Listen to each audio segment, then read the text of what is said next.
이란 시민들의 경제난 항의 시위가 열흘 넘게 이어지면서 사망자가 줄지어 발생하고 있습니다. 현지 시각 7일 이란 반관영 파르스 통신에 따르면 이날 오전 10시께 이란 남서부 도시 로르 대관에서 상인 무리가 가게를 닫고 거리에 모여 구호를 외치면서 집회를 열었습니다. 약 300명으로 추산된 시위 참여자 중 여러 종류의 무기를 든 이들이 경찰에 발포하면서 경찰관 2명이 숨지고 30명이 다친 것으로 파악됐습니다. 이 매체는 이날 수도 테헤란 도심이 대체로 평소처럼 평온했다며 시장 옆골목 등지에서 일부 소규모 집회가 열린 것은 소요 사태가 계속되는 것처럼 인터넷의 이미지를 만들어내려는 의도라고 주장했습니다. 반면 미국에 기반한 인권운동가 통신은 지난달 28일 시작한 시위가 전국으로 확산하고 있으며 이날 하루 동안 이란 남부 도시 야수주에서만 19명이 체포됐다고 보도했습니다. 이어 전날까지 시위대 34명과 군경 2명 등 모두 36명이 숨졌다고 집계했습니다. 이란의 경제난 시위가 격화하는 가운데 트럼프 대통령은 지난주 트루스 소셜을 통해 이란이 늘 그랬듯 평화 시위대의 발포에 폭력적으로 살해할 경우 미국은 그들을 구출하러 나설 것이라고 경고했습니다. 그러면서 우리는 완전히 준비된 상태이며 출동할 준비가 됐다고 강조했습니다. 최근 트럼프 대통령이 이란의 핵무기와 탄도미사일 개발을 막기 위한 예방적 선제 타격 가능성을 시사한 상황에서 미국이 실제로 이란의 군사적 옵션을 실행할지 주목됩니다.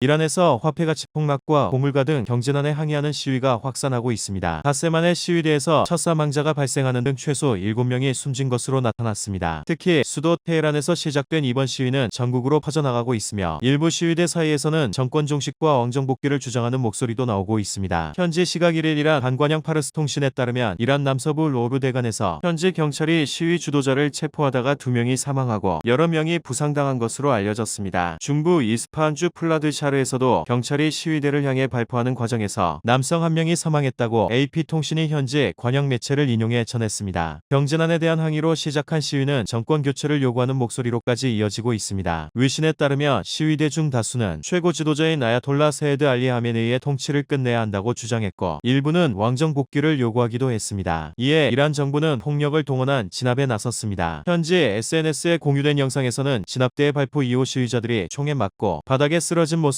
포착되기도 했습니다. 이란은 핵 프로그램, 미사일 개발, 영내 테러 지원을 이유로 서방의 오랜 제재로 극심한 경제난을 겪고 있습니다. 최근에는 환율 폭등에 대한 책임으로 중앙은행 총재가 경질되기도 했는데 경제난이 좀처럼 나아지고 있지 않고 있어 시위 확산이 더욱 확대될 것으로 보입니다. 물가 상승과 리알화 가치 폭락으로 인해 이란 정부를 향해 경제난에 항의하는 시위가 사흘째 지속되는 가운데 대학생들도 합류하며 시위가 전국적으로 확산되는 모양새입니다. 리알화 가치의 하락에 분노한 상인들은 거리로 나와 자유를 비롯한 독재자의 죽음을 등의 구호를 외치고 있습니다. 이란 페르시아만 연안의 캐슘 섬과 이란 서부의 하메단에서도 시위가 벌어진 것으로 알려졌습니다. 이란은 이스라엘, 미국과의 전쟁 이후 경기 침체로 심각한 경제 위기에 직면하고 있는 상황입니다.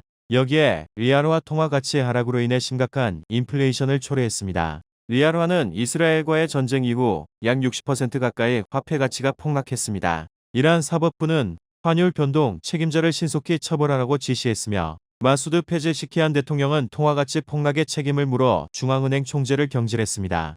페제시키안 대통령은 노조와 시장 상인 대표들과의 회의에서 정부가 문제를 해결하고 우려를 해소하기 위해 최선을 다하겠다고 말하기도 했습니다.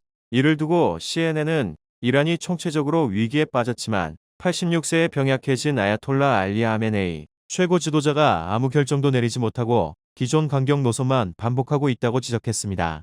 여기에 트럼프 대통령은 네타냐후 총리와의 회담을 앞두고 이란이 탄도미사일이나 어떤 핵무기 프로그램이든 재개할 경우 이스라엘의 추가 공습을 지지할 수 있다고 말하며 대내외적 불확실성도 확대되는 모습입니다.